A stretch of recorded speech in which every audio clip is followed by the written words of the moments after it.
கள்ளக்குறிச்சி மாவட்டம் சின்னசேலம் ஒன்றியம் மாமாந்தூர் கிராமத்தில் இயங்கக்கூடிய அரசு நடுநிலைப் பள்ளியினுடைய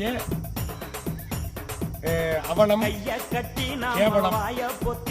ஏன்னா அந்த அளவிற்கு இங்கே சுற்றுச்சூழல் பாதுகாப்பற்ற நிலையில் இருக்கிறது. நீங்க பார்க்கலாம், நல்லா பாருங்க. அடங்க மறுப்பாது இந்த காலம் அடிமைய கடந்தது அந்த காலம் நாங்க அடங்க மறுப்பாது இந்த காலம் சேரிகள் நிமிர்ந்தது திரும்ப காலம் சிறும் சிறுத்த காலம். கழிவுகள் காங்கிரஸ் கழிவுகள் கொட்டப்பட்டிருக்கிறது.